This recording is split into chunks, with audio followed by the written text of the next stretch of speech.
This is a Senegalese lute. A lute, yeah? What do you do with it? Well, you know, it's used for fertility rituals. It's carved from deer wood. They use one every 7 years. And what do you do with it? You put your weed in there. The water boy. Adam Sandler, my good buddy, called me. I was doing some TV show or something. He said, we got a little something for you. It was just this one line, but he said, we'll do it and it'll be funny and we'll figure it out. And I said, what's the line? You can do it. And I'm like, what is it? I don't get it. He said, we'll figure it out. Just get out here, you know, come on. He just had, you know, different setups for you can do it. And he was like, you can do it. And I just remember it had a silliness to it. And I think it was a similar thing for the character I did on Saturday Night Live that was a similar idiot, and that would have a nice repetition and a rhythm to it. And then you'd see him several times, and it would be each time in different situations saying something stupid. What's gonna happen tonight? You'll see. You can do it! You can do it all night long! 2 weeks before the movie opened, he called me, you know, because I still didn't quite get what we were doing out there. And he said, Robbie, he said, hey, in 2 weeks, the movie's gonna come out. You're not gonna be able to go anywhere without hearing, you can do it. And I went like, and I remember thinking, oh, maybe he's right. It's been 20 years now, still happening. SNL. I think I saw Steve Martin performing in San Francisco when I was 13. And I remember like, he was in the same room as me in this huge auditorium. And I remember looking and going, okay, well, he's a person. He's in the same room with me, he figured it out, so maybe I could figure it out. And that was about as intellectual as I got with the whole thing. And then I just started writing jokes. A sketch is like a sprint. It's just like you run for 2 minutes as hard as you can, and hopefully get a few laughs. People find it funny, and then they repeat it. I was up in upstate New York, in Rochester, New York. My girlfriend at the time took me to this place called Momma, and near that place was this African antiquities store. And I go, let's check this out. I go in there, and it looked like everything was like drums and like little shelves and like little drawers. Everything in there is like something like where my brother would hide his weed. So I went up to the lady and I just took a drum. I'm like, where's the weed going here? Huh? You know, right? Huh? And she just looked at me like I was a crazy person. Oh, it's from New Guinea. It's a ceremonial spirit box. Wow, that's cool. What do you do with it? You put your weed in there. Lou Morton came up with some great shit for that. This is a Senegalese lute. A lute, yeah? What do you do with it? Well, you know, it's used for fertility rituals. It's carved from deer wood. They use one every 7 years. And what do you do with it? You put your weed in there. And so, to me, the comedy stuff is a rhythm with hopefully an absurdist progression that leads to some places silly. Silly is king. Chris Farley. I just remember the first time I met him, he was checking in this hotel, because I never saw a picture of him, never seen him before. And I didn't know it was him, but I was checking in too. I need a smoking room, because I like to smoke, and I don't want to pay the extra $50 for the smoking room. So I need the smoking room, please, you know, or the smokers, because I like to smoke, I like to have smoke, and so I'm requesting right now a smoking room. And I went, who is this asshole? And he said, the checkup, the name is Farley. Check in your little roll my dinger, and there you'll find the name Farley under F. Farley, F-A-R-L-E.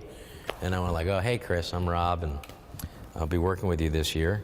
And then we went out to a Mexican restaurant called Joe's, and I never went back to that restaurant after that evening, because we were eating and drinking, and then the next thing you know, drinking, and then the next thing you know, drinking. And it was 11 shots at 11 beers. He's standing on the table naked, and he was hilarious, but frightening, because he wasn't a famous naked guy. He was just a fat, not famous, naked guy, drunk naked guy.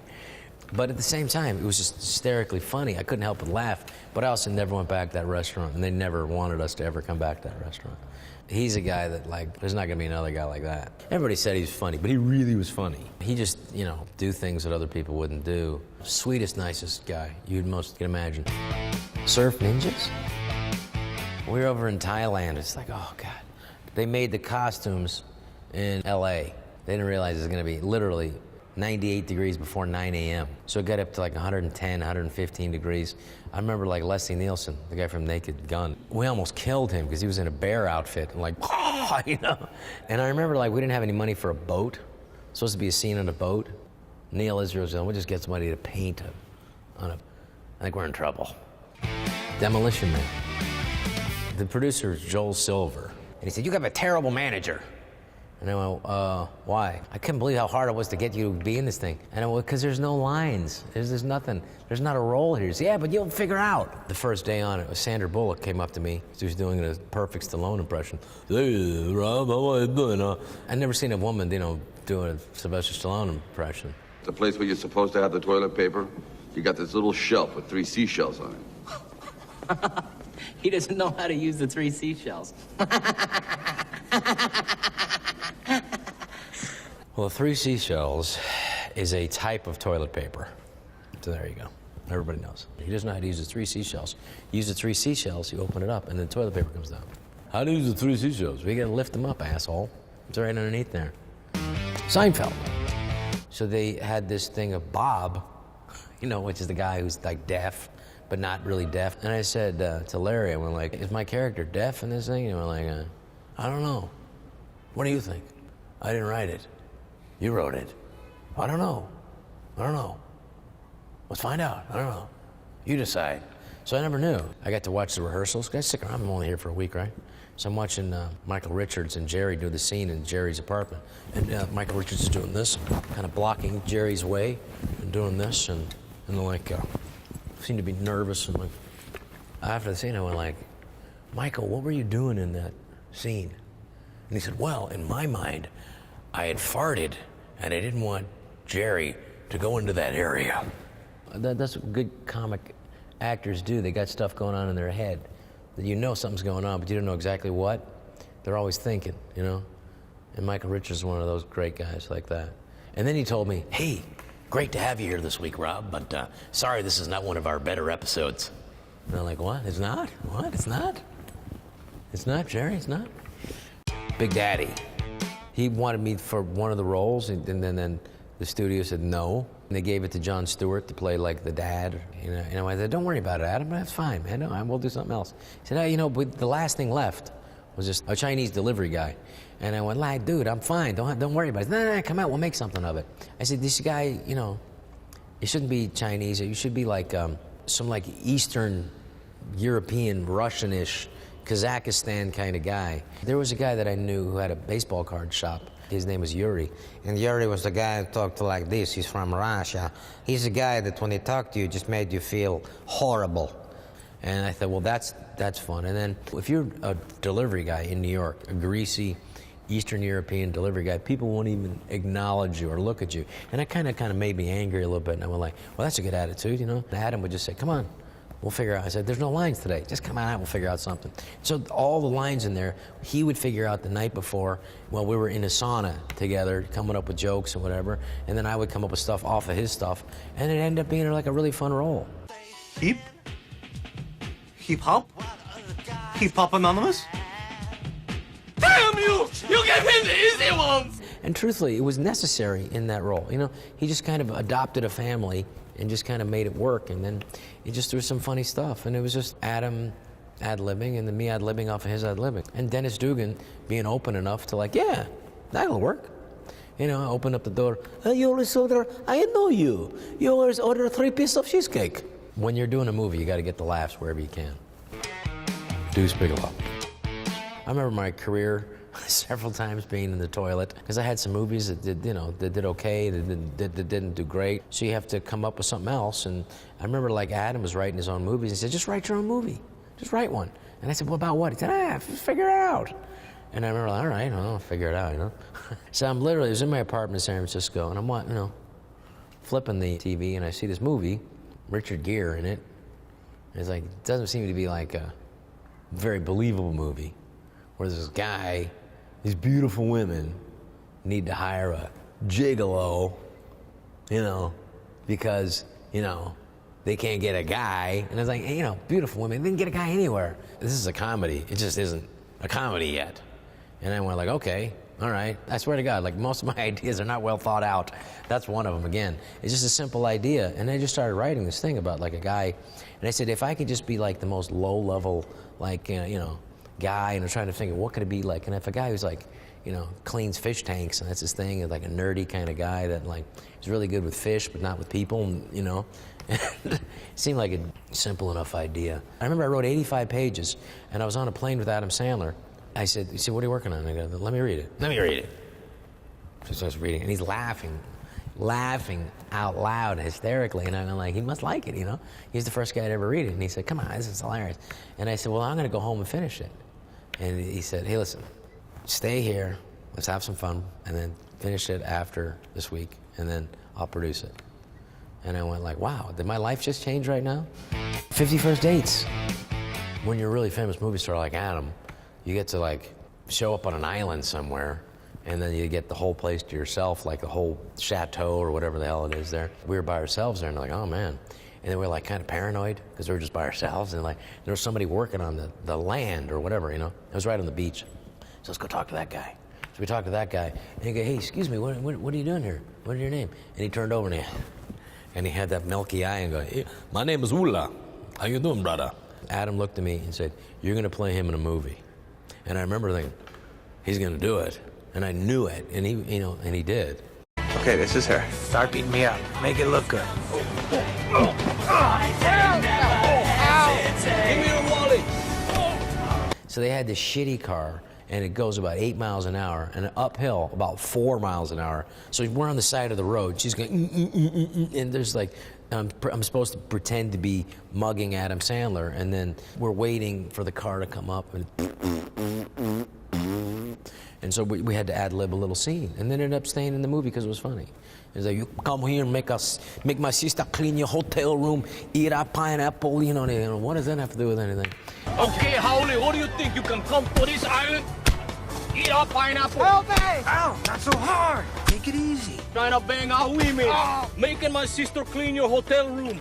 Okay, what does that have to do with this? Relax. And it gave us a little bit, because you can have something on paper, but like, and then when you get out to do it, you just make a little hole. You got to fill that whole hole with something funny. And it ended up, you know, being appropriate for the moment. And then she comes with this fucking bat. You know, the stunt guy said, hey, you want me to tell, he looked at me with, and I'm like, eh. He said, do you want me to tell Drew to take it easy on you a little bit? Because it was like a bat with, you know, with rubber around it, but it's a fucking bat, right? I said, no, let her wail on me. She seems to be enjoying it.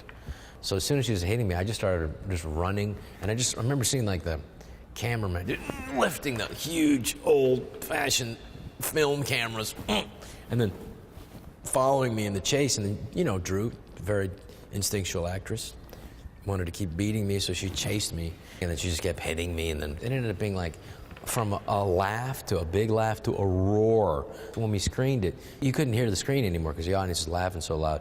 You dream for moments like that. We talked to Ula and like, bring your family, we'll go out and have dinner. We should tell you we're into this movie and it's gonna be fun. And he brought like 40 people, you know? We had dinner like, oh, okay, it's 40. He's got a big family, you know? But the island people were super nice. They loved the idea of the movie and that make the island look beautiful and paradise like it is, you know? So that was a magical time. I now pronounce you a chocolate. Yeah, I mean, to me, this whole thing about like you're not allowed to play something outside your race. Well, I think there's only one race, the human race. And I think, you know, if I'm going to only play characters that are part Filipino and part German and Russian and Portuguese, then like what's that guy? You know, I think you should be allowed to play anything. There's a brilliant makeup guy. His name was Kazu. He would do amazing prosthetics. I mean, the best. And so Kazu, who's Japanese, an incredible artist, he did my makeup. And so I thought, well, if Kazu's okay with it, how can anybody else have a problem with it, you know? And he had me, you know, do a very funny Asian, you know, character. The fun thing about that was like, I like to have characters I completely hide behind where nobody knows it's me, and that was perfect, because you couldn't tell. To be in a scene with Adam Sandler and Kevin James where they were laughing and couldn't stop laughing, and they get so frustrated because they're like, you know, it's just, and I went, I got both of you bastards, I got both of you. Dennis Dugan came up to me, Dennis Dugan, the director, and he said, come up with something here, like, you know, what they would say at a wedding, like, you know, it's a circle. There's no beginning, there's no end.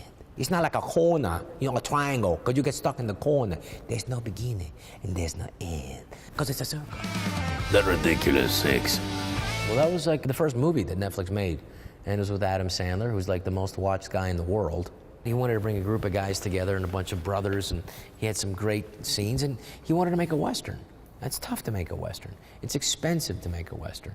You gotta go somewhere to make a Western. So we went out to beautiful Santa Fe, New Mexico, and made this thing. And, you know, of course, you know, I don't get a horse, I get a burro. There was this beautiful cinematographer I worked with, Carlos Hidalgo Valdez, from Mexico City.